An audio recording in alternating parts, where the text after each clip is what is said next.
Jurassic Park, the Junior Novelization. Adapted by Gail Hermon. From a screenplay by Michael Crichton and David Koepp. Based on the novel by Michael Crichton.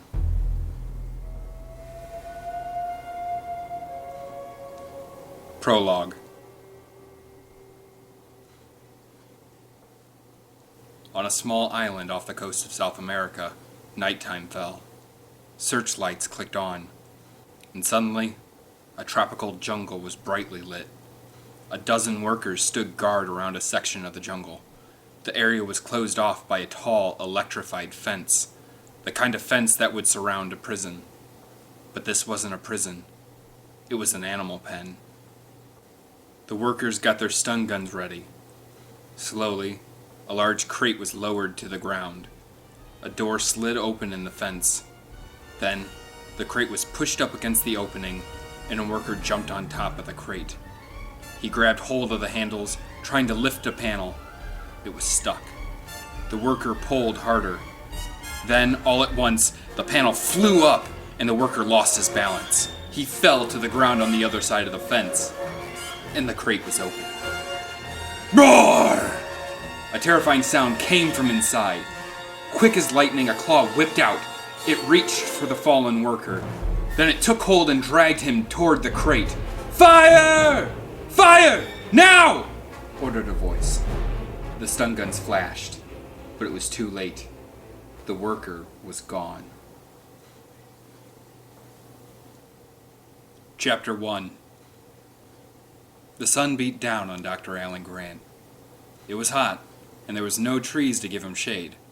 There was just the dust and the rocks of the Montana Badlands. But Alan Grant was a paleontologist on an archaeological dig. He didn't care about the heat. He didn't care about how scruffy he looked with his stubbly chin and dusty clothes. He was interested in only one thing: dinosaurs. Alan bent closer to the ground. He was looking at a dinosaur fossil. 4 complete skeletons in such a small area, he said to Dr. Ellie Sattler. These raptors probably hunted as a team. The Tyrannosaurus bones over there must have been left over from lunch. Ellie, a slim, blonde woman, leaned closer to the fossil. She studied the bones too.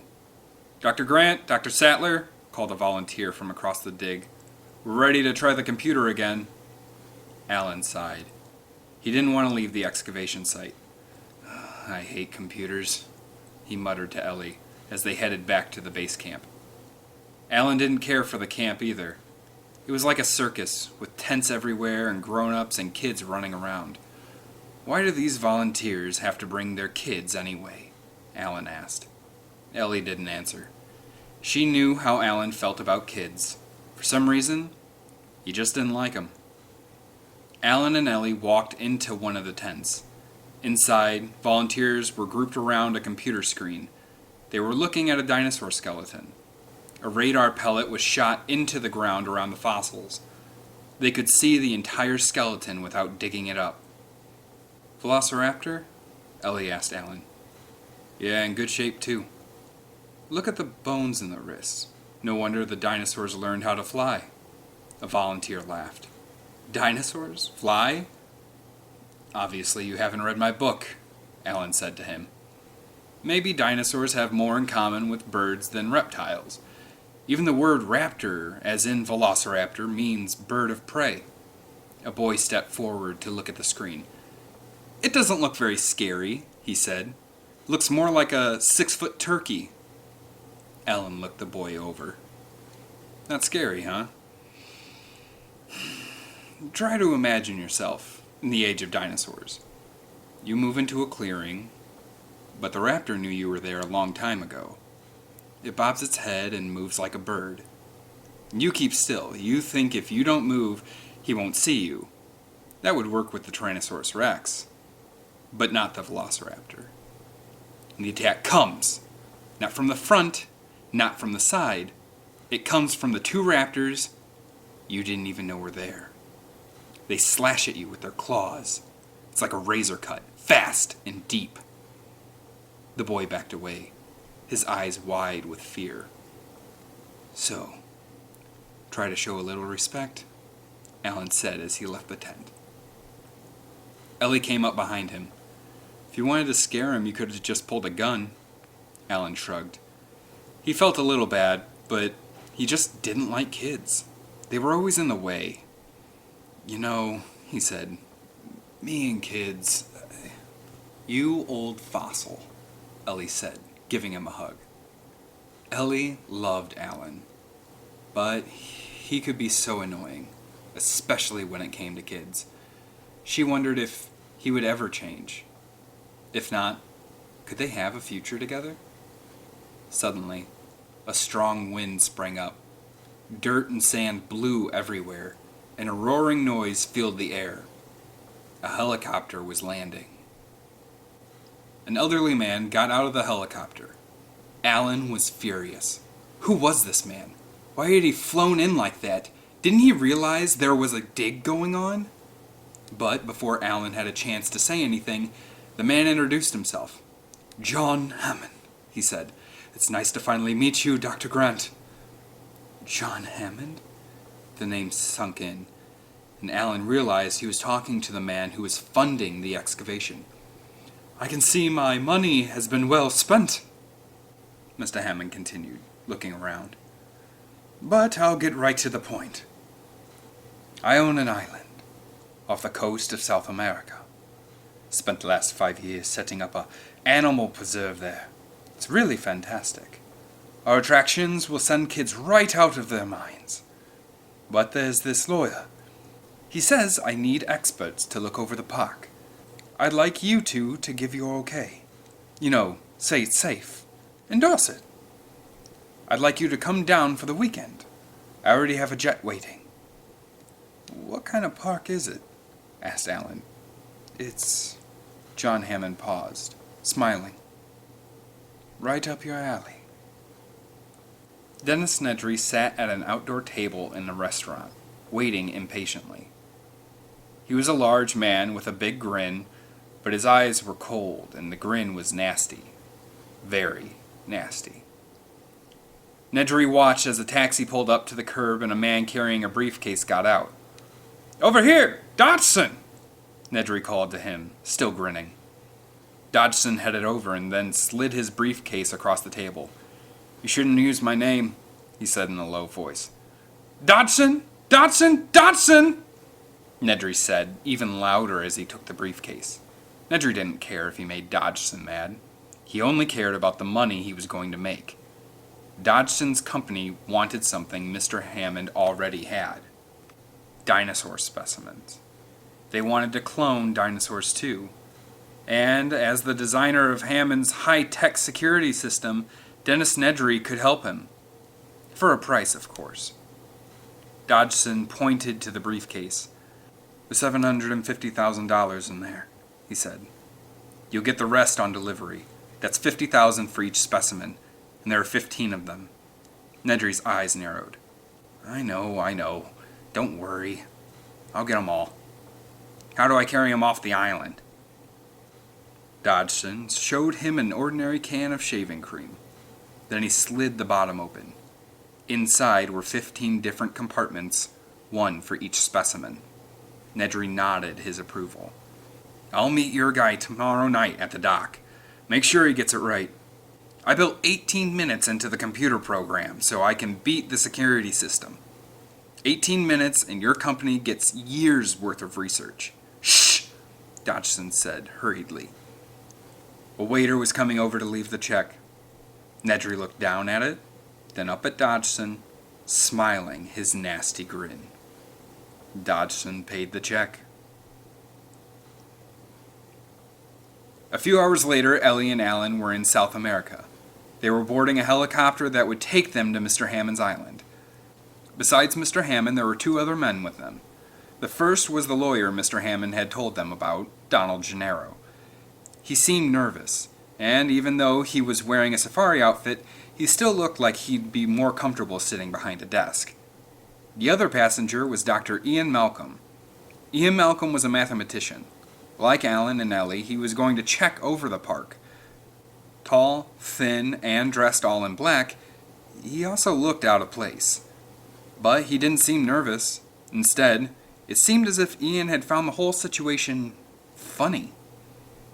"This park won't work," he said to Mr. Hammond, "because of chaos theory. In the end, everything is unpredictable." Alan and Ellie didn't know what he was talking about. They weren't even sure what the park was about. So they kept quiet. Minutes later, the island rose sharply out of the water. Thick clouds covered its sheer cliffs. It looked strange and mysterious, like it belonged to another time. "Hold on," said Mr. Hammond. "We're going to land, and it might get a little rough." Suddenly the helicopter dropped like a stone. Then it hit the ground with a jolt. Mr. Hammond waved grandly as he opened the helicopter door. "Welcome to Jurassic Park." Chapter 2. Everyone piled into 2 waiting jeeps.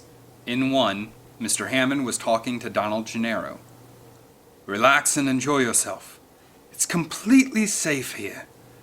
All the fences are electrified and the full 50 miles of it are in place." Slowly the jeeps wound their way along a mountain road. The island was lush with greenery. Ellie, in the other jeep, craned her neck to look at the tropical plant life. Something seemed odd to her. She reached out for a leafy branch. As the jeep drove along, she tore it off. "This plant shouldn't be here," she thought. "It's extinct." The jeeps bounced down a narrow path, then stopped at the side of a moat. Alan twisted in his seat to look around. There were some very strange trees here.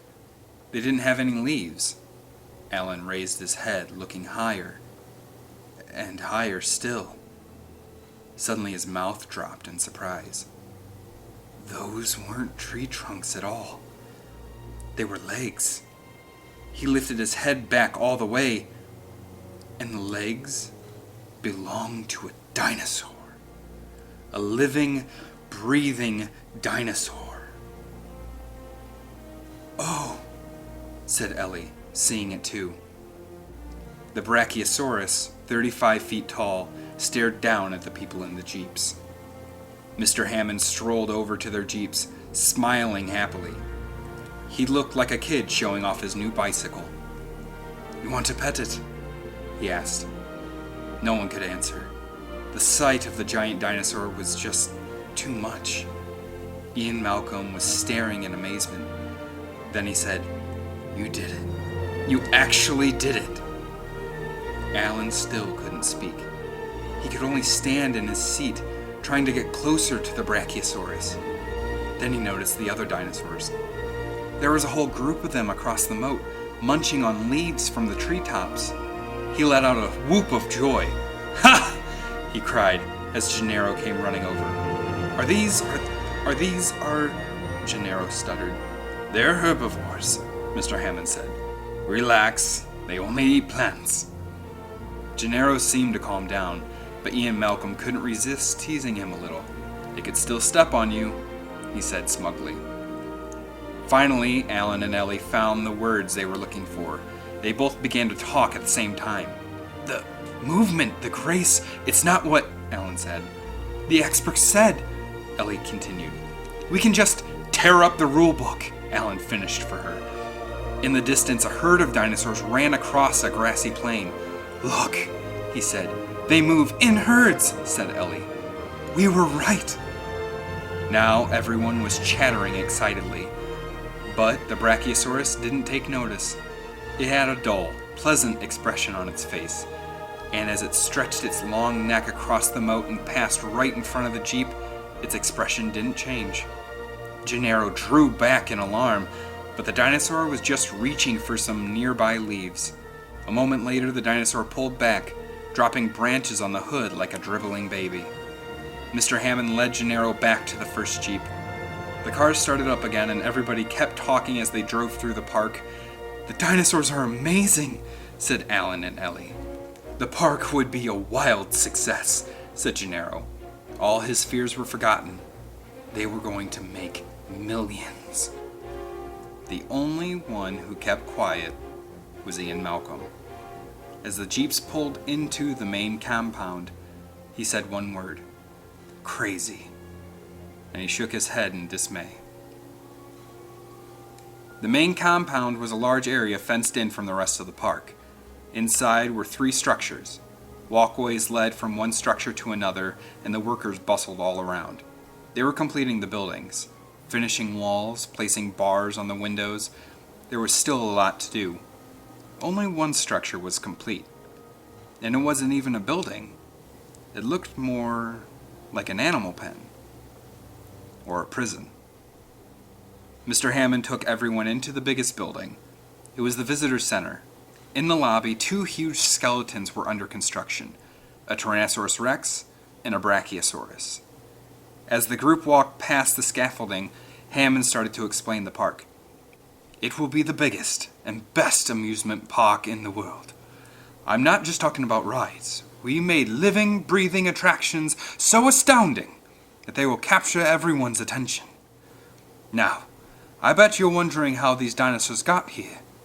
Well, it's all a part of the miracle of cloning. We made the dinosaurs with blood samples. Where do you get 100 million year old dinosaur blood? Asked Ellie. You'll see, said Mr. Hammond, leading everyone into a theater. The lights dimmed as everyone took a seat. Then a film came on the screen. A cartoon character that looked like 2 pieces of rope twisted together popped into view. I'm Mr. DNA. I come from your blood. Your blood has billions of DNA strands. A strand like me is a plan for building a living thing. I'm a blueprint for how something grows. Now, a long time ago, there were mosquitoes, just like there are today. And, just like today, they fed on animal blood, dinosaur blood. Sometimes a mosquito would bite a dinosaur. Then it would land on a tree and get stuck in the sap. After a long time, the tree sap would get hard and turn into a fossil, just like dinosaur bones turn into fossils. This fossil, called amber, would keep the mosquito exactly the way it was when it bit the dinosaur. Then, the amber waited for millions of years until Jurassic Park scientists came along. They took the blood from the mosquito and bingo! They got dino DNA. But there were pieces missing. So, scientists filled gaps with frog DNA. Why? Because it's so similar. Then they put the DNA into an empty ostrich egg. Pretty soon, they got a baby dinosaur. Suddenly, bars came down on the seats and the chairs began to move. Alan and the others were taken through automatic doors into a laboratory. The room was bathed in a strange glow, an ultraviolet light that covered dozens of ostrich eggs. Quickly, Alan lifted the bar on his seat. He ran over to a table. One of the eggs was just cracking open. A tiny dinosaur head popped out. Look, said Alan. The others rushed over.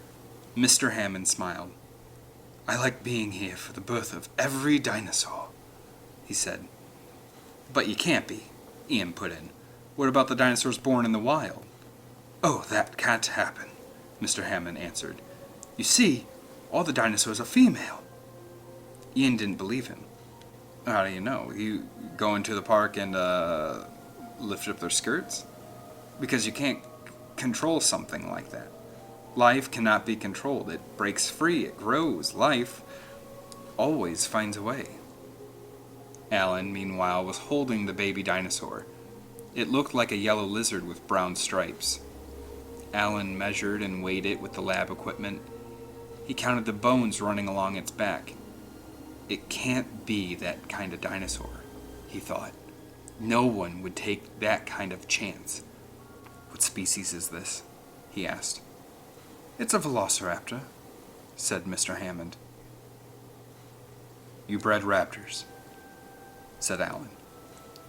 His voice trembled just a bit.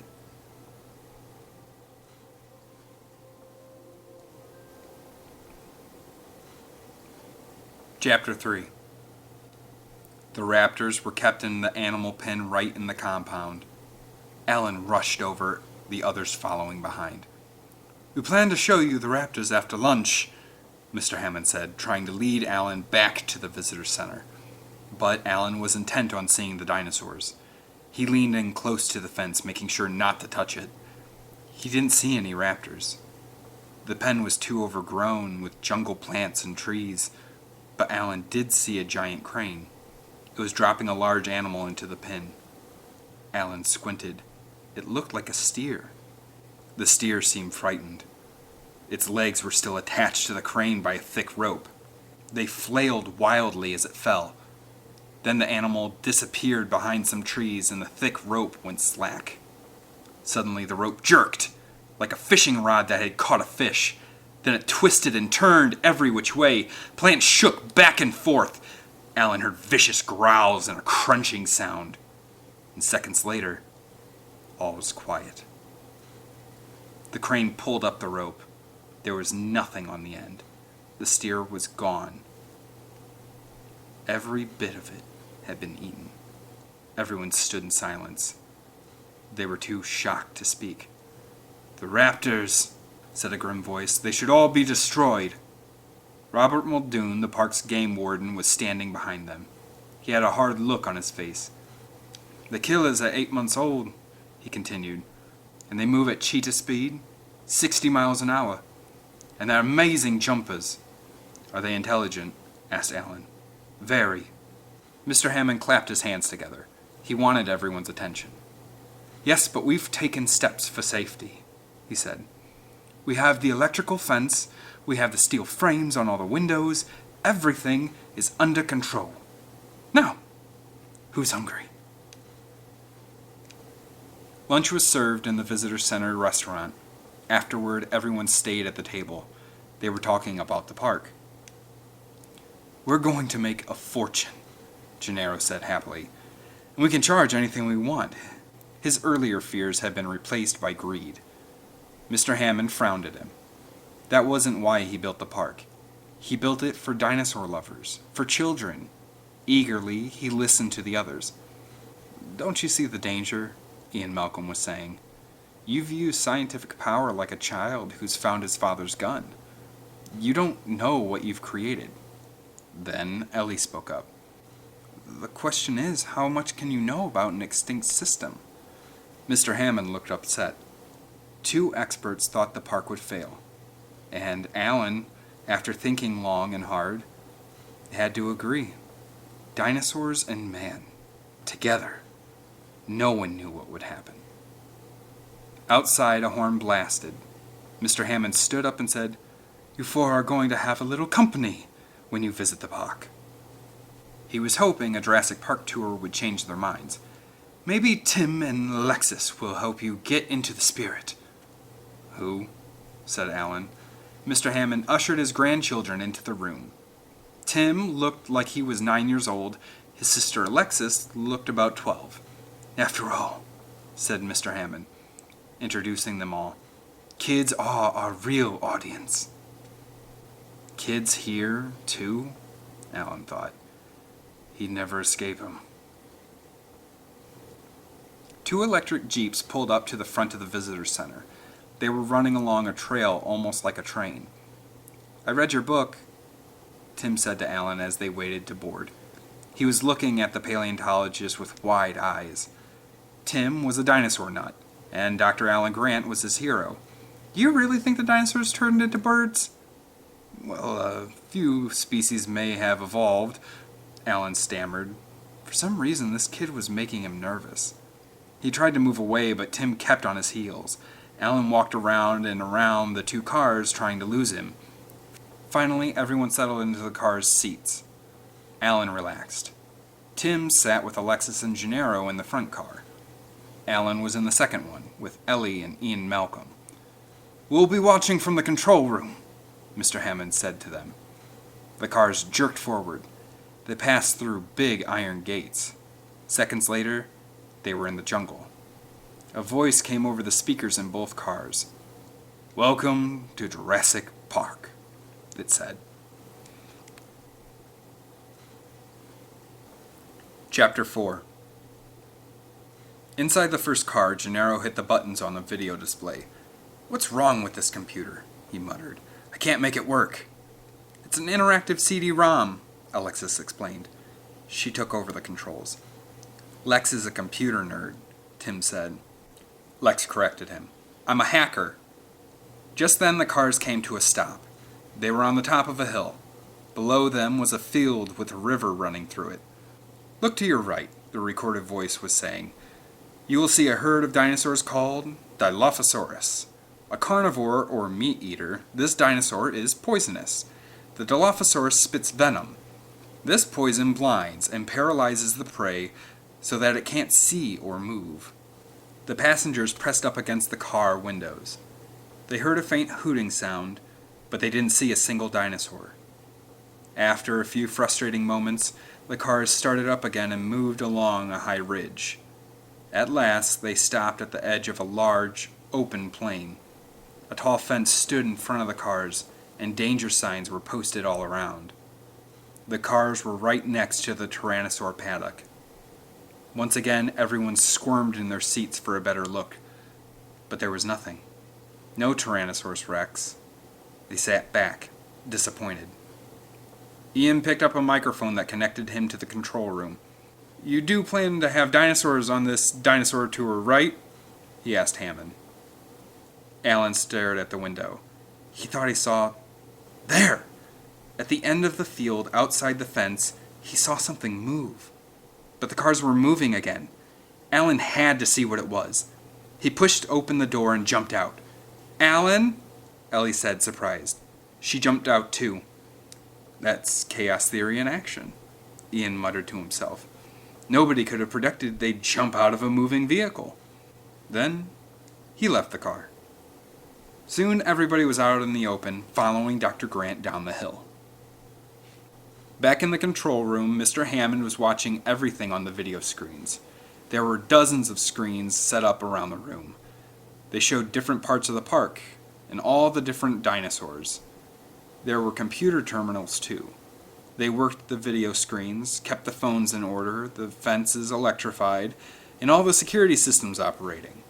They controlled Jurassic Park. They also made the room look like mission control for a space launch. But the control room wasn't finished yet. Technicians were bustling about, making sure everything worked. Ladders were scattered here and there, and cables were still lying around. Muldoon pushed one aside as he made his way over to Mr. Hammond. National Weather Service says a storm is heading this way, he said. Could be dangerous. We'll have to stop the tour. Ray Arnold, the head technician, shook his head with worry. He leaned over to look at the screen with Mr. Hammond.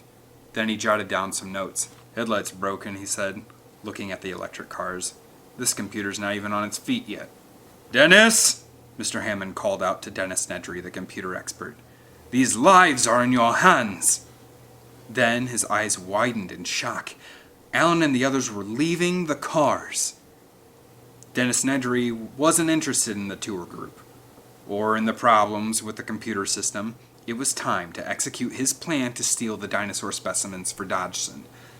On his video screen, he called up a picture of a supply ship by the dock.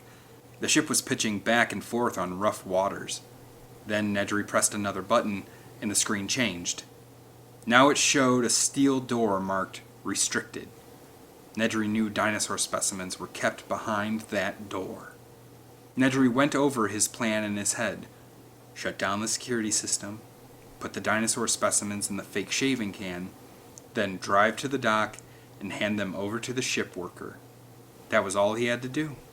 The ship worker would take the specimens to Dodgson on the mainland. Then Dodgson would pay him the rest of the money, and Nedry would be a rich man. Nedry picked up the phone and called the ship. We have to leave, the sailor told him. The storm is coming. I'll be there in 15 minutes, Nedry said. He knew he should wait for Alan and the others to get back. They could have trouble when the security systems went off. But Nedry didn't have time. And the money was too important to him. He turned back to the computer. Making sure no one was looking, Nedry entered a series of commands. A red box appeared. Inside it was one word. Execute. The skies over Jurassic Park had grown dark. The storm was coming closer. Anybody think we shouldn't be out here? Gennaro said. He looked to the right, then to the left. He hoped there weren't any dinosaurs out here. But Alan knew something was out here, and he wanted to investigate. He kept going down the hill, and the others followed. Lex, though, wasn't looking where she was going. She stumbled on a loose rock. Alan grabbed her hand, stopping her from a fall. Lex smiled up at him, and when he tried to let go, she held tight. Suddenly the group stopped in its tracks. There it was. A Triceratops, lying on its side. Its big frill circled its head like a bonnet. Tim stared at its 3 horns, one above each eye and one on the end of its nose. He grinned. I'm scared, said Lex. Tim wasn't. He ran up right to the dinosaur with Alan right behind. Poor Trike, thought Alan. It's barely moving. Next to the Triceratops crouched Dr. Gary Harding. Dr. Harding was the animal caretaker for the park. He was examining the dinosaur. It's okay, he said, gesturing everyone else closer. She's been tranquilized. She seems to get sick like this every 6 weeks. We can't figure out what's wrong. Alan bent close to the dinosaur. Its dark purple tongue hung limply from its mouth. Ellie, look at this, he said. Ellie examined the tongue. Then she took a pen light and shined it in the Triceratops' eyes. What are its symptoms? She asked Dr. Harding. Trouble breathing, trouble walking, he answered. Alan and Ellie talked to the doctor for a while. Then Ellie walked into an open field, searching for an answer. Minutes later, she came back to the group. The 3 doctors stood together, thinking. She must be sick from eating those berry plants in the field, Ellie finally said. They could be poisonous. Alan shook his head. But Triceratops was a constant browser, and constant browsers would always be sick, not sick every 6 weeks. Something doesn't add up. Tim, meanwhile, had wandered behind the dinosaur. He noticed a pile of smooth rocks on the ground by the trike. Picking one up, he stared at it curiously. These look kind of familiar, he called out shyly. He hated to interrupt the doctors. I've seen pictures of them. Where? Alan said, not really paying attention. Tim was just a kid, after all. In your book? Still, Alan ignored him, but Ellie joined Tim and peered at the stones. Suddenly her eyes lit up. She knew the answer. Gizzard stones, she said. Alan rushed over, excited. That's it, he cried. What do you mean? Tim was confused. It's very simple, Ellie explained. Some animals that don't have teeth, like birds, Alan continued. Just like before, they were finishing each other's sentences. What some of them do is swallow rocks. They keep them in a sac in their stomachs, called a gizzard, said Ellie, taking over. The gizzard helps them mash their food, and what happens is, after 6 weeks, Alan said, the rocks get worn smooth, so the animal regurgitates them, barfs them up, Ellie added for Tim's benefit, and swallows fresh ones. And when the Triceratops did, Ellie finished triumphantly, it swallowed poisonous berries and got sick. Good work, Tim. Alan just grunted. Just then, Gennaro broke into the conversation. Doctors, if you please, I have to insist that we get moving. The sky was even darker now. Thunder rumbled. Whoosh! A strong wind swept through the trees. I'd like to stay with Dr. Harding, Ellie said, and spend more time with the trike. Sure, said Dr. Harding. I've got a gas-powered jeep. I can drop her off at the visitor center before I take the boat out of here. Lightning flashed. Gennaro was already pushing Tim and Lex back into the cars, while Ian and Malcolm trailed behind. Go ahead, Alan, Ellie said as the rain began to fall. Alan felt strange leaving Ellie. He had a feeling that something would go wrong. But Ellie was determined to stay, so he followed the others. A minute later, he raised his hand to wave, but Ellie wasn't looking. Then Ellie had the same idea. She waved to Alan, but it was too late. Alan had his back turned and was already up the hill. Ellie sighed. It didn't really matter, she thought. They'd be together in just a little while. What could happen? Chapter 5.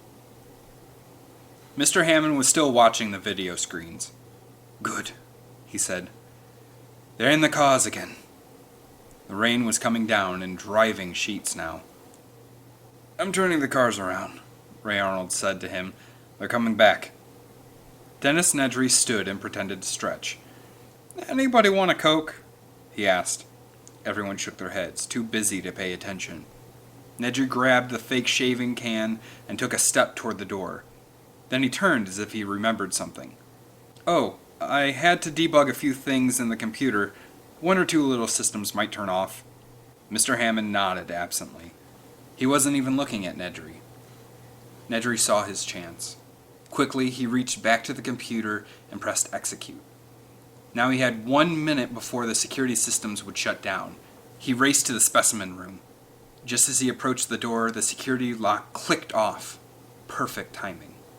The door swung open and Nedry hurried inside. He saw a rack of glass slides. They were tagged Apatosaurus, Tyrannosaurus, Stegosaurus, and so on. They were just what he was looking for.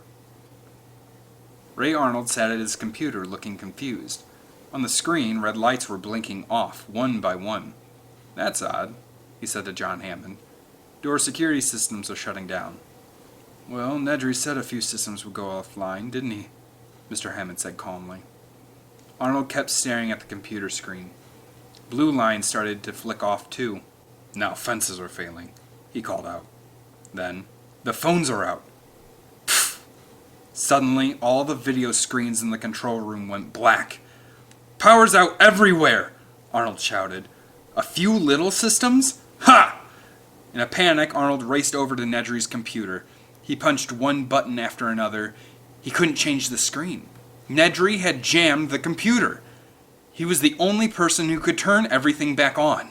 "The electric cars must have stopped too," said Mr. Hammond, beginning to look concerned. "But where?" Tim and Lex sat with Gennaro in one car. Alan and Ian Malcolm were in the other. They were right outside the Tyrannosaurus paddock. "Gennaro said to sit tight," Alan told Ian. He had just come back from the other car and was soaking wet. "Their power's out too. Nothing to worry about, probably just a little hiccup in the system." There was nothing to do but wait. In the front car, Tim and Lex were getting bored. The rain drummed on the roof. It was driving Tim crazy. He felt like they had been there for hours.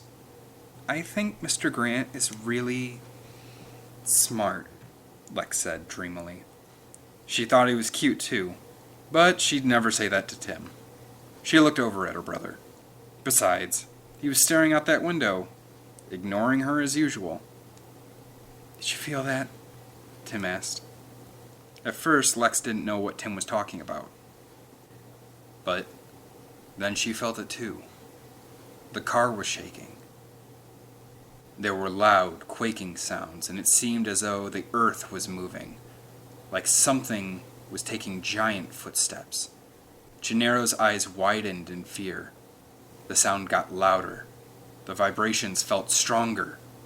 Whatever it was coming closer. And then they all saw it. Tyrannosaurus Rex. It was gripping the fence. Gennaro stared in horror. "Oh no," he thought. "The dinosaur should have felt the electric shock. The power must be out in the fences too. But would it break through?"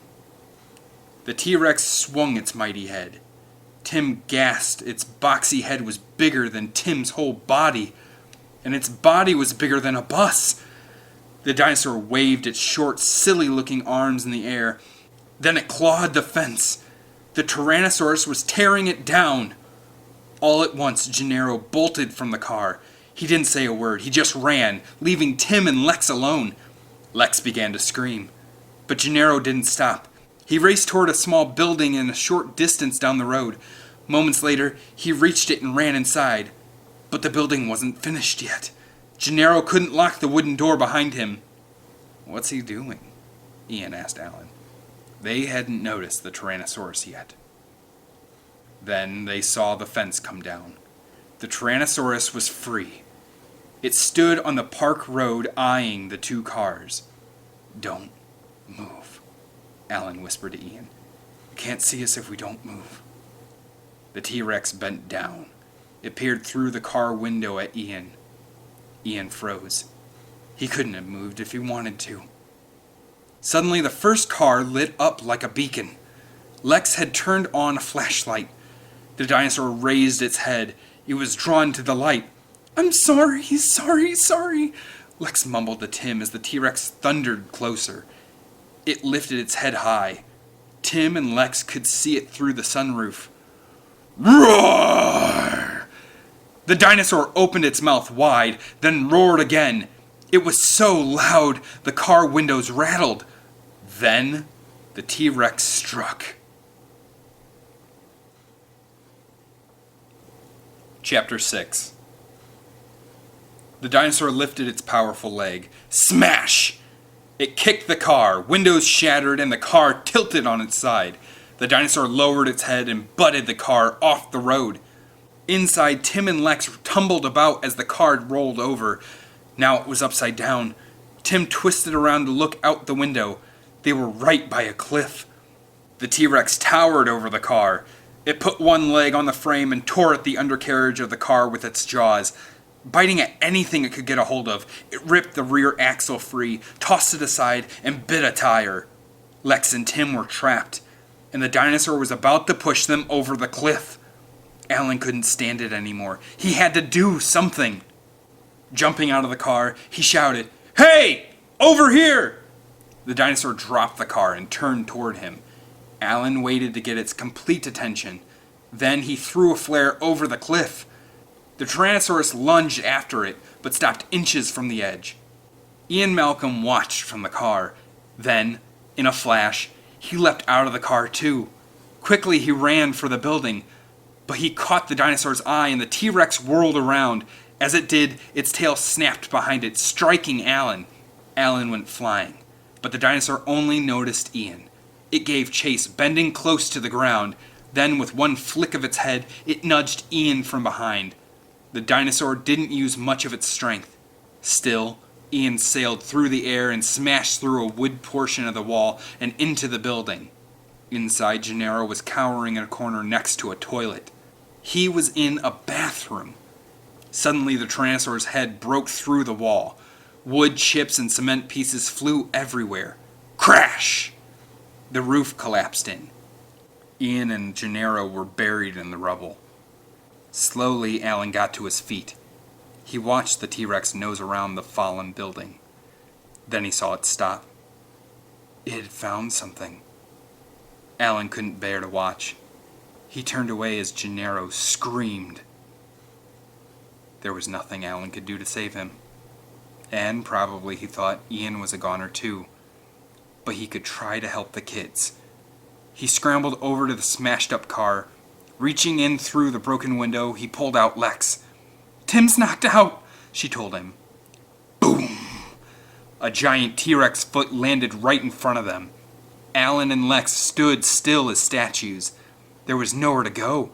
They were caught between the dinosaur and the cliff. The dinosaur bent inches away from them. Then, once again, it pushed the car. Tim opened his eyes. He saw one giant eye staring at him through the open hole of the sunroof. He screamed, and that seemed to fascinate the dinosaur. It stretched its long tongue through the hole. It was trying to wrap its tongue around Tim. Quickly, Tim wedged himself tightly into the seat. He was just out of the dinosaur's reach. Roaring in defeat, the T-Rex lunged again. The car shifted, then began to roll. It was heading toward the cliff, gathering speed, and Lex and Alan were right in front of it. Alan grabbed Lex and swung her onto his back. Then he began to climb down the cliff. Seconds later, the car went over. Whiz! Alan pressed up against the cliffside. It just missed them. "Timmy!" cried Lex as the car dropped through the air. Crash! It landed in a treetop and hung there in the branches. The Tyrannosaurus gave one last roar, but everything was beyond its reach. It turned away, leaving them alone. For now.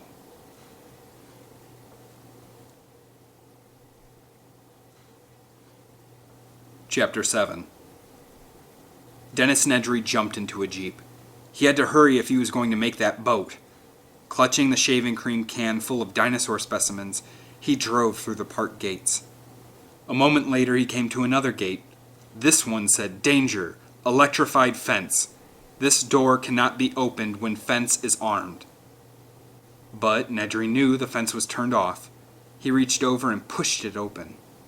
Then he roared off toward the docks, driving deeper into the park. The rain beat against the jeep. It was coming down so hard Nedry could barely see. He stepped on the gas. Time was running out. He had to get to the ship. 10 minutes passed. "I should have been there by now," Nedry muttered to himself. He checked his watch. When he looked up, he slammed on the brakes. There was a cement wall right in front of him. The jeep skidded off the road, landing in a muddy ditch. Nedry put it in reverse. The tires spun, but the car didn't move. It was stuck. Nedry sighed as he got out of the car. He'd have to push. A soft noise came from the woods. Was it an owl? Nedry shined his flashlight into the trees. There was nothing there. Nedry froze. This time he saw something, and it wasn't an owl. It was a dinosaur. Nedry peered at it through the rain. He didn't think it looked dangerous. Only 4 feet tall, and it was spotted and had a bright crest on its head. And it was hopping around like a kangaroo. Nedry almost laughed. He didn't know it was a Dilophosaurus, the dinosaur with the poisonous spit. "Nice boy," said Nedry. "Now run along, I have to move the jeep." The dinosaur didn't listen. It circled Nedry playfully. It called. It was acting like it wanted to play, but it was getting in Nedry's way. "Go on," said Nedry. "Go home! Dinner time! Aren't you hungry?" The dinosaur just stared at him. Nedry spied a stick on the ground. Picking it up, he shouted, "Fetch!" Then he tossed it behind a tree. The Dilophosaurus leapt behind the tree, but a second later it was back. It called, jumping right in front of Nedry. Nedry was so startled that he fell backwards. He didn't feel like laughing now. He was angry. "I said, beat it!" Nedry picked up a rock and threw it at the dinosaur. The Dilophosaurus hooted softly. It sounded sad, almost as if its feelings were hurt. Then it hopped away. Finally, Nedry set to work on the jeep. He almost had it out of the ditch when he heard the hooting again. The Dilophosaurus was standing a few feet away. Suddenly, it reared back its head and then snapped it forward. Splat! A big glob of spit smacked Nedry on the chest. Splat! Another hit him in the face. "Ah!" screamed Nedry. The first shot had just felt strange, but the spit that hit his face seeped into his eyes. Nedry felt a shooting pain there, an incredible shooting pain. A second passed, and Nedry realized he couldn't see. He was blind. Feeling his way around, he stumbled into the jeep. He sat, clutching his eyes in pain. Then, he heard a hissing noise. The Dilophosaurus was in the car. Nedry shrieked in horror, but no one could help him now.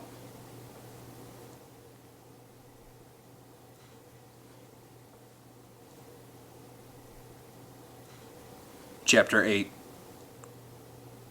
On the other side of the park, Alan and Lex had managed to scramble down the cliff. It had stopped raining, and now they were looking up at the tree. The car was still stuck in the branches, but it didn't look very secure. A branch broke. The car fell a few feet. Then it stopped, held up by more branches. Lex was shaking. She could barely breathe. Her brother was up there. "Please let Timmy be okay. Please let Timmy be okay," she kept saying to herself. "I have to go help your brother," Alan said to her. Lex shook even more. She didn't want to be left alone. Gennaro had left them alone, and look what happened. Alan wanted to comfort her, but he didn't know how. Feeling clumsy, he patted her on the head. Lex threw her arms around his waist and wouldn't let go. Alan looked around. A large drain pipe ran along the ground. He led Lex over to it. "Shh, I'll take care of you," he told her.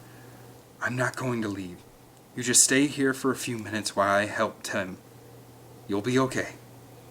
Alan coaxed Lex a little bit more, and finally she crawled into the pipe.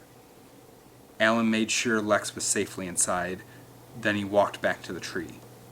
He took a deep breath and began to climb. Up, up, up. The tree seemed unbelievably tall, but at last he reached the car. Carefully, Alan opened the driver's door. Tim was huddled on the other side, hugging his knees. His face was streaked with blood and tears. He looked so frightened. Alan's heart went out to him. "I threw up," said Tim, ashamed. "That's okay. Just give me your hand." Tim didn't move. "Come on, Tim. I won't tell anyone you threw up. Now give me your hand." Tim reached out, but just as Alan got hold of him, the car lurched and Tim tumbled out of the door. He fell against Alan and they both dropped down a few branches. Now they were right below the car. Suddenly, they heard a groan. The branch that held the car was giving way. "Let's go," said Alan. Together they half climbed, half fell down the tree. Snap! Snap!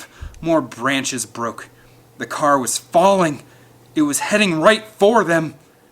They jumped. Alan and Tim hit the ground hard, but the car was almost on top of them, so Alan grabbed Tim and rolled to the side. A second later, the car landed right where they had been.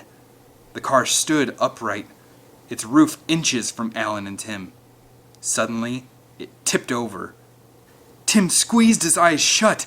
After all that, the car was still going to fall on them. Thud! Tim felt a rush of air, but that was all. How strange, he thought, opening his eyes. Then he realized he was inside the car. They were saved by the hole in the sunroof. Alan brought Tim over to the drain pipe where Lex was hiding. Then he peered inside. Lex was curled into a ball, shaking with fright. She was too terrified to crawl back out. "Come on, Lex," Alan said in a soothing voice. "Hiding isn't the answer. We've got to get moving and improve our situation." Lex just stared at him, not budging an inch. Tim rolled his eyes. Lex could be so ridiculous. Alan tried again. "Tim's out here. He's okay." Still, there was no response. Then Alan tried something else. "Of course you could just wait in there while we go back and get help." "Yeah," Tim said quickly. "Let's go." "You'll probably be safe alone," Alan went on. "But I couldn't say for sure." "You're a liar!" shouted Lex. "You said you wouldn't leave me!" "I'm using psychology on you," said Alan. Lex just kept staring at him. Didn't he know things like psychology never work? Alan took a deep breath. "Okay, we're going to walk back, together. But we won't go near the road. The T-Rex probably staked out that as a feeding range. That means this whole paddock is empty. It's safe. So we'll walk through here. What do you say?"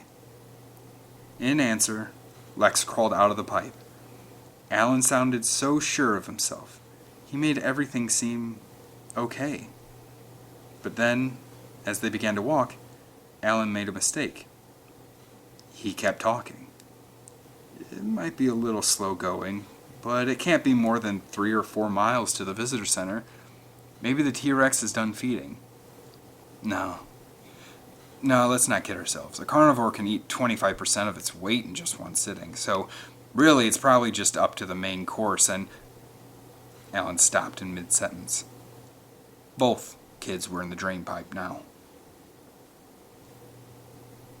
Back in the control room, Mr. Hammond, Ray Arnold, Robert Muldoon, and Ellie, who had gotten a ride back from Dr. Harding, had realized that Nedry was gone for good. Without him, they couldn't turn the power back on. So there was nothing else to do. They had to go into the jungle and search for the others. Now, Ellie and Muldoon were driving down the dark park road. "Hurry, hurry, hurry," Ellie said to Muldoon. She had a feeling that something terrible had happened. At last, they came to the broken Tyrannosaurus fence. "Oh no!" cried Ellie. Things looked worse than she'd imagined. One electric car was gone. The other was empty, its doors hanging open. Muldoon ran over to the wrecked building. Then he saw Gennaro's body and stopped short. They could hear the Tyrannosaurus in the distance. Ellie joined Muldoon, frightened. "The T-Rex could be anywhere," Muldoon said to her. Suddenly they heard another sound, but this one was human. It sounded like a moan.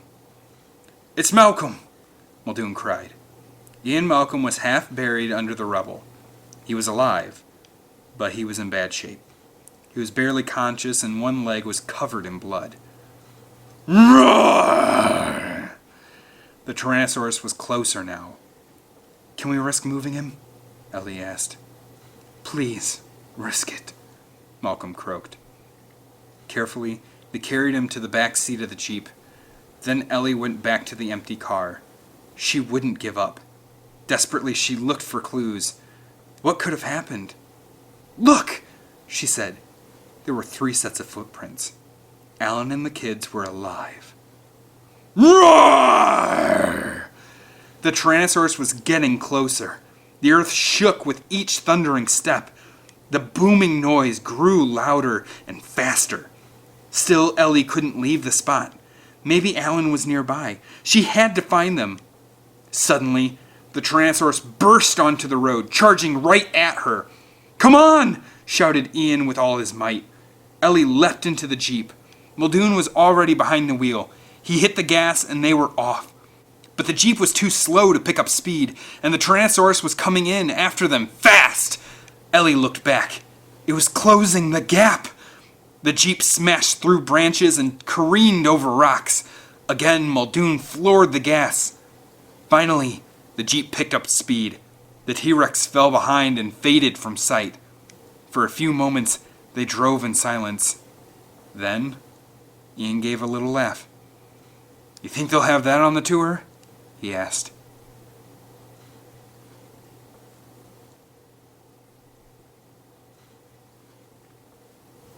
Chapter 9. Alan had finally convinced Lex and Tim to come out of the drain pipe. And now, slowly but surely, they were making their way through Jurassic Park. A full moon lit the jungle, so they were able to see. The strange light made everything look spooky. But they didn't have a choice. They had to keep going. They had to get to the visitor center. So, Alan, Lex, and Tim hiked and climbed through the night, always on the lookout for dinosaurs. There was no power anywhere in the park. That meant the dinosaurs were still on the loose. The T-Rex could be anywhere. Alan checked a map he'd taken from the visitor center. Was that only this morning? It seemed like they had been walking for 1,000,000 years. "Looks like we're heading west," he said. "That's good, I think. We should definitely hit the visitor center this way." Lex took his hand. They walked side by side for a moment. Then Alan turned to Tim. "You want to hold my other hand?" he asked. Tim just shook his head. He was determined to make it on his own. "He'll never hold anybody's hand," said Lex. "Timmy is a dinosaur, a Jerkosaurus." "Straight A brainiac," Tim shot back. "Dorkatops!" Roar! The sound silenced everyone. "You both look pretty tired. I think we should find some place to rest," Alan said. Roar! Now! Once again, Alan climbed a tree. But this time, Tim and Lex were right behind him. When they reached the top, they were awestruck by the view. The park stretched for miles around. The trees, the meadows, the herds of dinosaurs. It was all a beautiful sight. Lex thought it was romantic, too. "Are you and Dr. Sattler married?" Lex asked, settling in the branches. "Whoa, those are brachiosaurs," Tim said, trying to change the subject. He pointed out to the dozens of plant-eating dinosaurs. Their long, graceful necks towered over the trees. "Yes, they are brachiosaurs," Alan told him. "It's a great name. It means arm lizard." Lex leaned forward. "Don't listen to him," she said to Alan. "Timmy always talks about dinosaurs when he thinks something is mushy." "That's okay," said Alan. "So do I." Tim thought they should go back to talking about dinosaurs. He had a question. How could dinosaurs turn into birds? Birds don't have teeth, and some dinosaurs do. "Simple evolution," explained Alan. "As birds evolved, they lost their teeth. They began to use gizzard stones instead, like the Triceratops." "Yeah, but..." Tim was excited. He thought he could outsmart Alan. "But shouldn't there be a missing link? After the dinosaurs disappeared, shouldn't there have been birds with teeth?" "There were," Alan answered.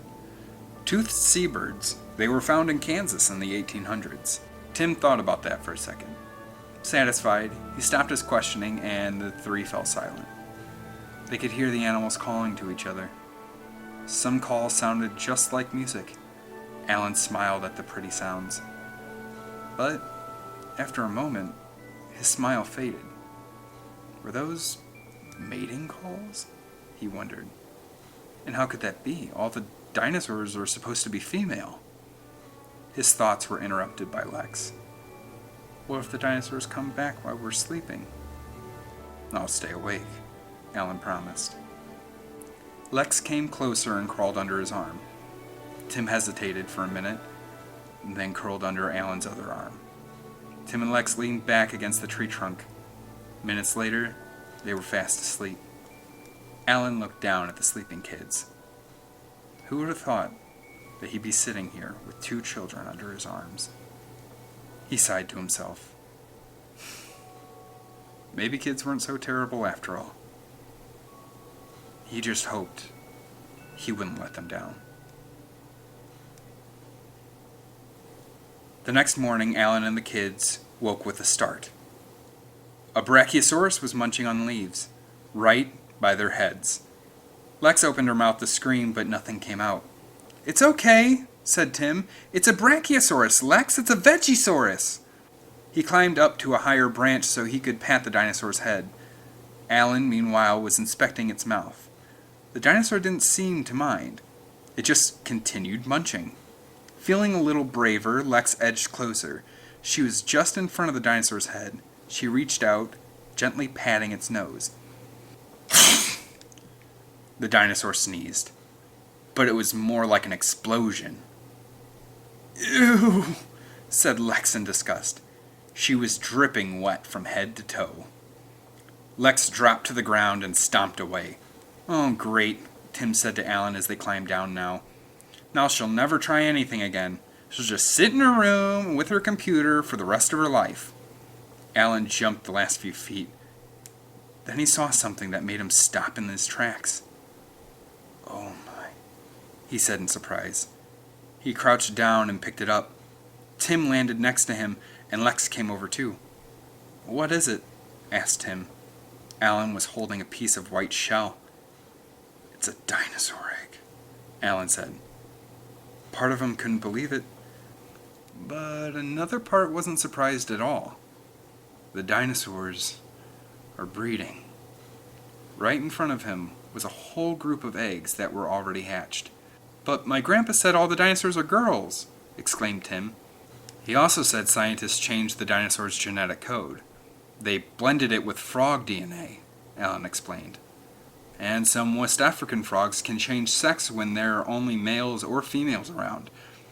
That way they're able to breed. Alan shook his head. Ian was right. Life found the way.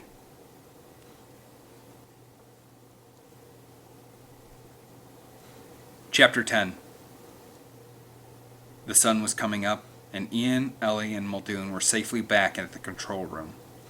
Ray Arnold was hunched over his computer where he had been all night. No matter what he tried, he couldn't fix the security systems. Dennis Nedry's commands were too complicated. "I can't get Jurassic Park back online," he finally admitted to Mr. Hammond. "We'll have to shut down the entire system," Mr. Hammond said. "That will wipe out everything Nedry did. Then we can turn everything back on. The systems will be back to normal. The fences, the phones, everything will be working, and then we can locate Alan and my grandkids." Ellie, Muldoon, and Ian all listened closely. Shutting down the system would turn everything off. No lights, no computers, and what if the system didn't come back on? Then they'd really be sunk. There'd be no chance of survival at all. Ray Arnold hated to do it, but he also knew he had no choice. He walked over to a red metal box on the wall. He took a key from his belt and unlocked the panel. Inside was a row of switches. One by one, Ray Arnold flipped them off. "You asked for it," he said. Then he pulled the final switch. Every computer and every light shut off. They were in near darkness. Seconds ticked by. Then Arnold flipped the switches back on. Nothing happened. For a moment, Arnold was too panicked to move. Then he raced over to the main computer. "It's okay," he shouted. The screen was glowing. A minute later, 2 words appeared. "System ready." "But the lights are still out," said Ian, confused. "The shutdown turned off the circuit breakers," Arnold explained. "We just have to turn them back on. Then all the systems will come back on. The circuit box is in the maintenance shed. That's on the other side of the main compound. I'll go. In 3 minutes, the entire park will be under control." Arnold hurried out of the control room. Ellie and the others followed, carrying Ian on a stretcher. They were going to an underground shelter across from the visitor center.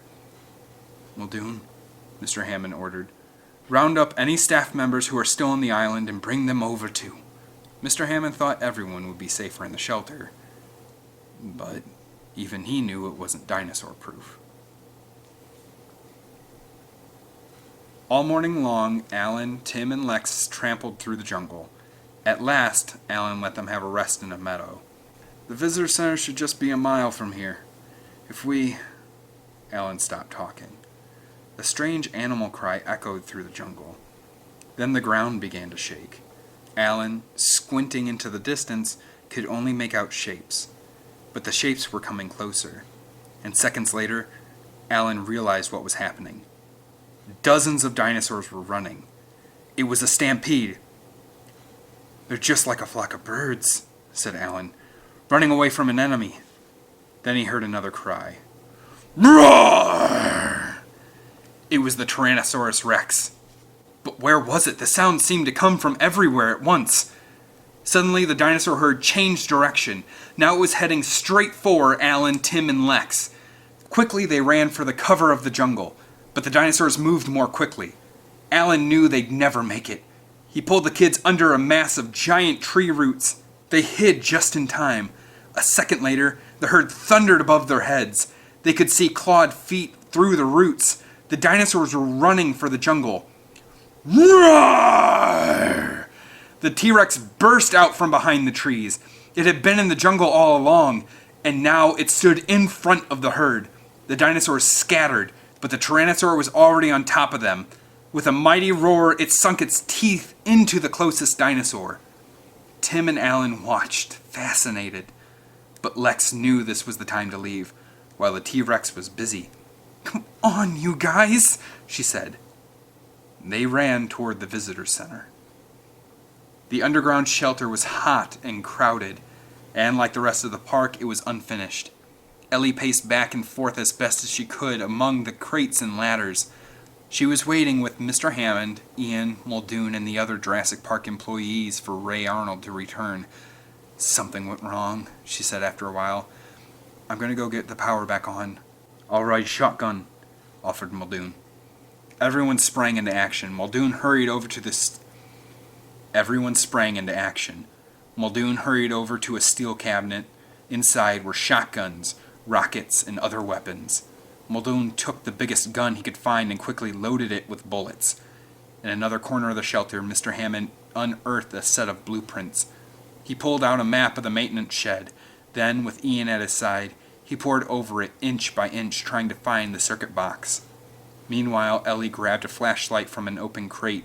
Right next to it was a walkie-talkie set. She tossed one over to Mr. Hammond. "Think you can read that map and talk us through the shed?" she said. "Absolutely," he said. Seconds later, they were ready. Chapter 11. Alan, Lex, and Tim trudged down the last hill before the visitor center. They were exhausted. And there, right in front of them, was an incredibly high fence. It was the fence that protected the main compound. They were so close, but so tired. Tim and Lex collapsed on the ground.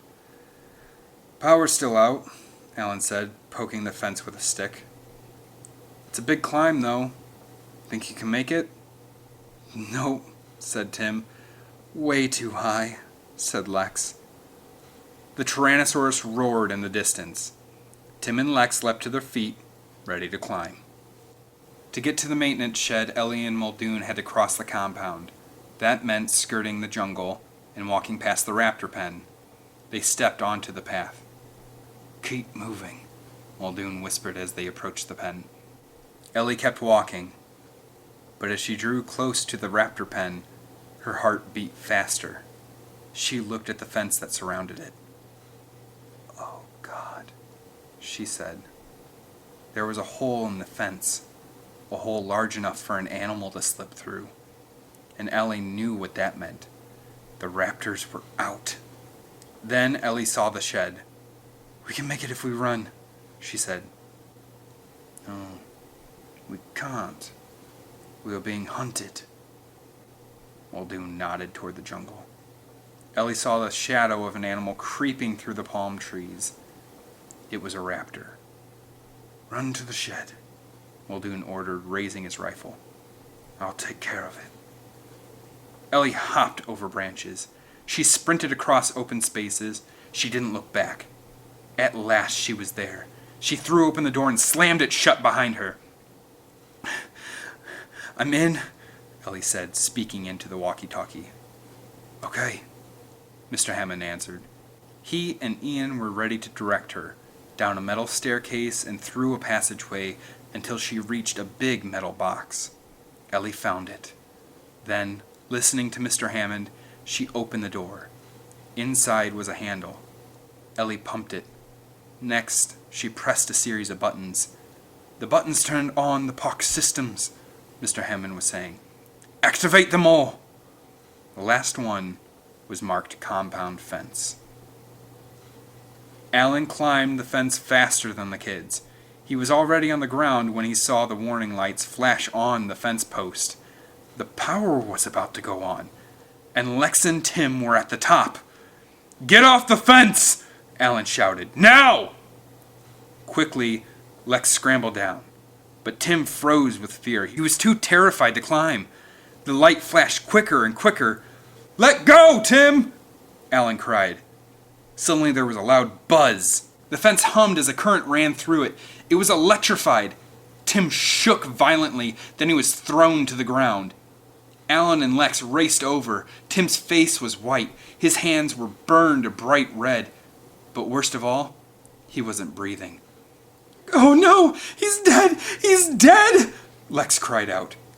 Alan ripped Tim's shirt open. He pressed down on his chest, performing CPR. "Come on, Timmy," he said. Again and again he pressed. Then he breathed into Tim's mouth. Tim gasped as he came to. "Timmy!"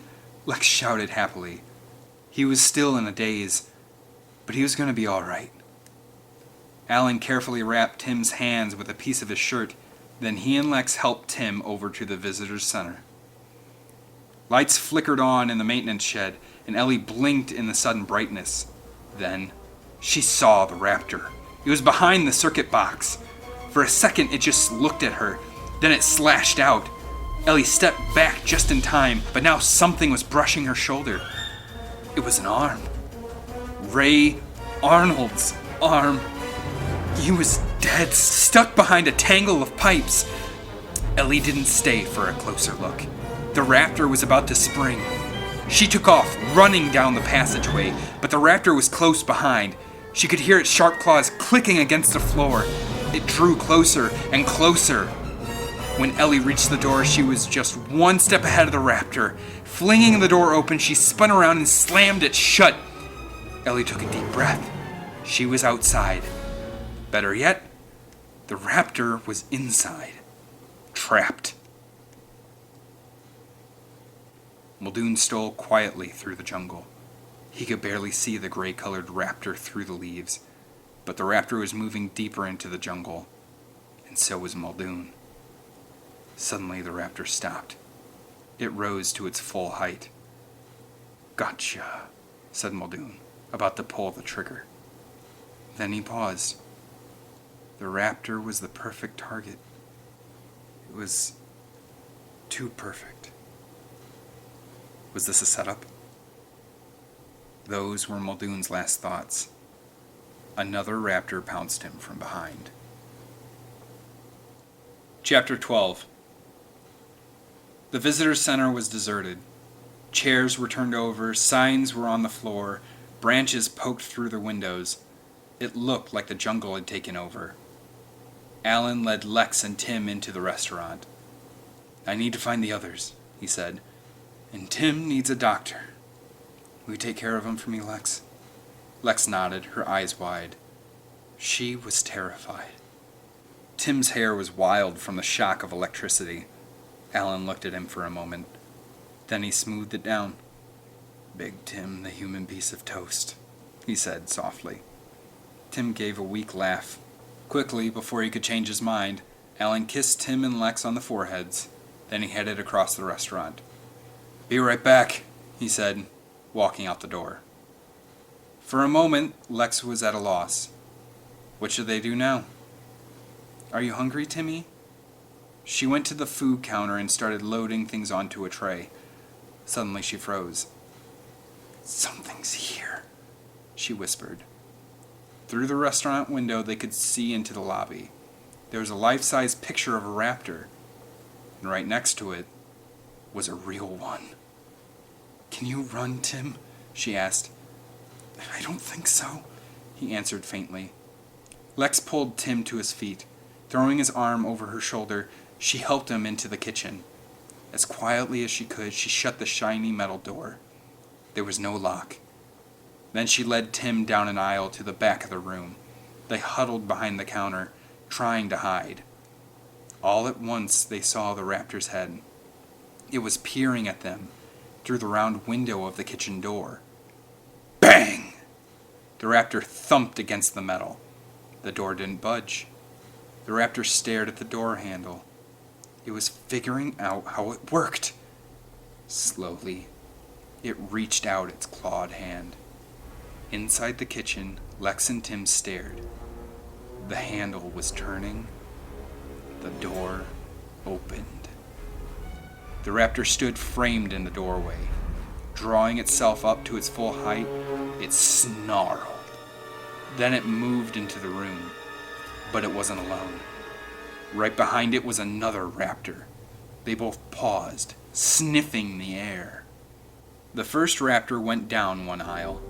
The other raptor chose a different one. Tim and Lex crawled down the third aisle, the center one, in the opposite direction. They were heading for the door. But first, they had to get past the raptors. And ordinary kitchen counters were the only things between Lex, Tim, and the dinosaurs. Tim and Lex moved toward the door. Just as they passed the raptors, one of the dinosaurs turned and knocked pots and pans off the counter, right on the kids' heads. Somehow, Tim and Lex managed to keep quiet. Lex kept crawling, but Tim was falling behind, and Lex didn't realize it. Exhausted, Tim brushed up against some pots, and they clattered to the ground. Hearing the noise, the raptors stopped. Then they turned and headed for Tim. Suddenly there was another noise. It was coming from the other end of the aisle. The raptors turned again. It was Lex, tapping a spoon on the floor. They began to move toward her. Quickly, Lex slid into a steel cabinet. She tried to pull down the shiny sliding door, but it was stuck, and the raptors were coming closer. Tim, meanwhile, spotted a walk-in freezer. If he could just get inside. Using all his strength, he pulled himself up. Then he limped toward the freezer, but one raptor saw Tim moving and headed his way. Now one raptor was closing in on Lex and the other on Timmy. The raptors pounced at the same time, but instead of striking Lex, the raptor went for her reflection on a shiny cabinet door. Thud! It hit the cabinet hard and fell to the ground. Tim made it to the freezer. He ripped the door open and stumbled inside. The floor was icy. So icy, Tim went sliding across the floor. The raptor was right behind him and skidded too, right past Tim. There was a moment of confusion in the freezer, and Tim saw his chance to escape. He hurried out of the door, the raptor at his heels. Slam! Lex flung the door closed just in time. The raptor was trapped inside. Lex looked at the other raptor. It was getting to its feet. She threw her arm around Tim, and together they raced into the hallway. Suddenly dark shapes loomed in front of them, but they couldn't stop running. Crash! They careened into the figures and fell to the ground. A second later, they were yanked to their feet. It was Alan and Ellie. Let's go, said Alan. Chapter 13. Alan, Ellie, Lex, and Tim raced into the control room. Alan made sure Tim was okay, then he ran back to lock the door. Hey, the door doesn't lock, Alan said. The computer has to give the signal. Ellie was studying the flashing computer screen. We have to turn on the programs, she explained. Bang! A snarling raptor hit the door. Alan pushed back, trying to keep it out. Bang! The raptor tried again. The door gave way a little. Alan couldn't hold it by himself. Ellie ran over to help, but the two people couldn't keep it shut for long. Lex slid into the command chair at the computer. Her fingers flew over the keyboard. Where was that door lock command? At last, she found it. There was a beep, a buzz, and the lock clicked shut. The raptor was locked outside. Ellie joined Lex at the main computer. They put their heads together. Minutes later, they had all the park systems running. At last, Jurassic Park was under control. Meanwhile, Alan phoned the underground shelter. The kids are fine, he told Mr. Hammond. And we've got everything back on. You can call the mainland for help. Suddenly, there was a scream, and Alan dropped the phone. The raptor was at the window. Quick, Alan said. The ceiling! He ushered everyone up a ladder, and Ellie moved aside a ceiling panel. Then she, Lex, and Tim pulled themselves up into the crawl space. Alan was about to follow when the raptor hurled itself into the room, shattering the glass into little pieces. Without a moment to lose, Alan swung up through the open panel. He caught up to the others and they ran across the ceiling, panel by panel, with Alan helping Tim along. But the raptor saw the ceiling move beneath them. It leapt up high, smashing through the panel in front of Ellie. For a second, the raptor hung suspended in air, snapping and snarling. Then it fell to the floor. Alan motioned everyone to keep moving. Seconds later, the raptor broke through the ceiling again. This time, it struck the panel Lex was standing on. Ah! She screamed. Lex was lifted up right on the raptor's head. Alan kicked at its neck. It snapped back and dropped to the ground. Lex was falling too. Just in time, Alan caught her by the shirt. She dangled for a second, then Alan pulled her up into the ceiling again. Into the air duct! Alan shouted. Metal boomed all around as they raced through the duct. They were safe for the moment, but they had to get down to escape. Finally, they came to a metal grating above the visitor center lobby. Looking down, they could see the dinosaur skeletons and the scaffolding. Let's go through here, said Alan, lifting out the grating. Everyone dropped onto the scaffolding. It was too high to jump to the ground. There was only one thing to do. Alan stepped onto the Brachiosaurus skeleton. Would it hold his weight? Yes. It seemed strong enough to hold more. The anchor bolts on the ceiling were keeping the skeleton firmly in place. Come on, Alan said to the others. It's okay. Bone by bone, Ellie and the kids started to climb down the skeleton. All at once there was a groaning sound. The bolts were slowly pulling free of the ceiling. Ellie looked up. "We're gonna make it," she said. "We're going to—" Just then came the sound of claws running on metal, and the raptor flew out of the air duct. It landed with a large thump on the scaffolding above their heads. The Brachiosaurus swayed with the impact. "Go! Go!" shouted Alan. Everyone picked up speed, scampering down the skeleton at breakneck pace. Making its move, the raptor sprang onto the Brachiosaur's neck, but the extra weight was too much. The anchor bolts ripped free and the skeleton collapsed like a flimsy house of cards. Alan, Ellie, and the kids tumbled to the ground with the raptor right behind. They landed on a pile of bones, the raptor a few feet away. Everyone was okay, but now the raptor was trying to stand. It got up shakily, staggering for a moment, then fell back to the floor. Alan and Ellie gathered the kids close, helping them to their feet. The main entrance was just a few yards away. If they could get outside, they were almost there when they saw the other raptor. It was in the doorway, blocking their escape. Behind them, the first raptor pulled itself up. Hissing, the raptors crouched for their attack. There was nowhere to hide and nothing to do. All of a sudden, a tremendous tearing noise echoed through the lobby. A dark, giant shadow fell across the room. The Tyrannosaurus Rex had broken through the lobby wall. Compared to the mighty T-Rex, the raptors looked like toys. Vicious, hungry toys. The T-Rex lowered its great head, reaching down and down. Then it clamped its jaws around the nearest raptor. The helpless dinosaur howled in pain as the T-Rex lifted it high into the air. For a moment, the Tyrannosaurus tossed its head back and forth, swinging the raptor in its mouth. Finally, it dropped the raptor to the ground. "Arr!" howled the raptor with its final breath. Then the lobby was silent, and Alan was able to hear the screech of tires. Mr. Hammond and Ian Malcolm had just pulled up in a Jeep, but the second raptor was going into action. Leaping 12 feet into the air, it lunged at the T-Rex. The raptor clawed at the T-Rex's side, slashing out with its deadly sharp claws. The Tyrannosaurus bellowed and began to fight back. Alan didn't waste a minute. He herded everyone outside and into the waiting Jeep, just as the T-Rex felled the raptor with one mighty blow. But before the Jeep could pull away, the T-Rex whirled around to face it.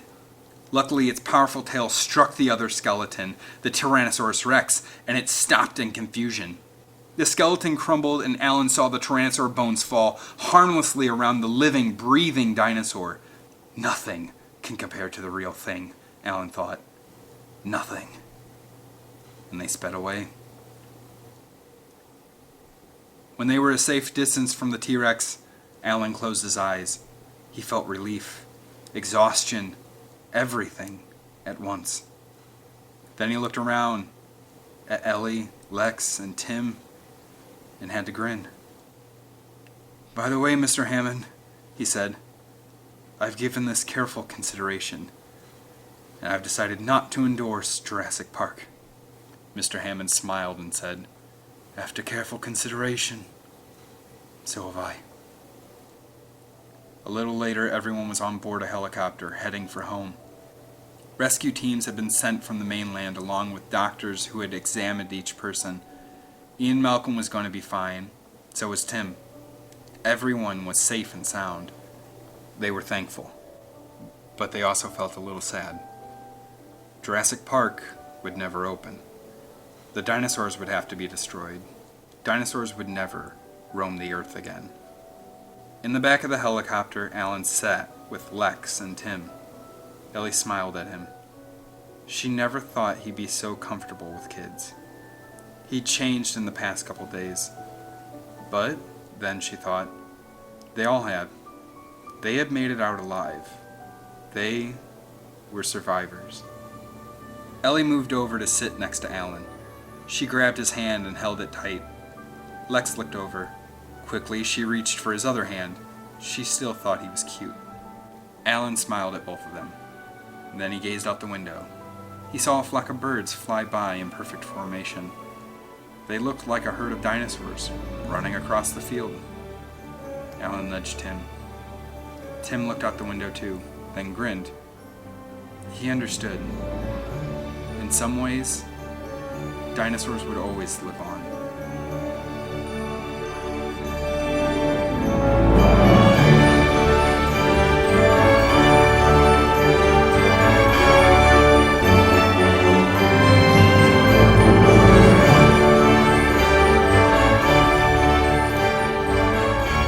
Hey everybody, thanks for listening to this reading of Jurassic Park, the Junior Novelization by Gail Hermon. If you liked it and want to see more like this, please like and subscribe, and feel free to leave comments as well. I love this book growing up. This, in fact, is my original copy that I bought at a garage sale when I was like 12 or 13. And it was literally falling apart while I was reading it. I love rereading these junior novels even now because there's scenes that weren't in the final films that are still in the books. Like Ellie reaching for the leaf, the infamous gizzard stone scene, as well as the Rex actually crashing into the visitor center at the end, so maybe there's still some truth to that. But there was also some changes that I'm curious if Gail Hermon was told to do, or if she did it by herself. Like, Wu was completely omitted from this book, and there was also more staff on the park in the book, and there was a couple other moments too, like the drain pipe. I'm hoping to round out the rest of the junior novels before the Camp Cretaceous one hits in September or August, as well as revisiting Godzilla and maybe a few other projects, so be on the lookout. Stay safe during all this that's going on right now. Stay inside. Hashtag stay safe, stay Jurassic. Play some Jurassic Park board games or something. Nobody wants to catch DX. Come on. Anyway, thanks for listening and catch you next time.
Timmy!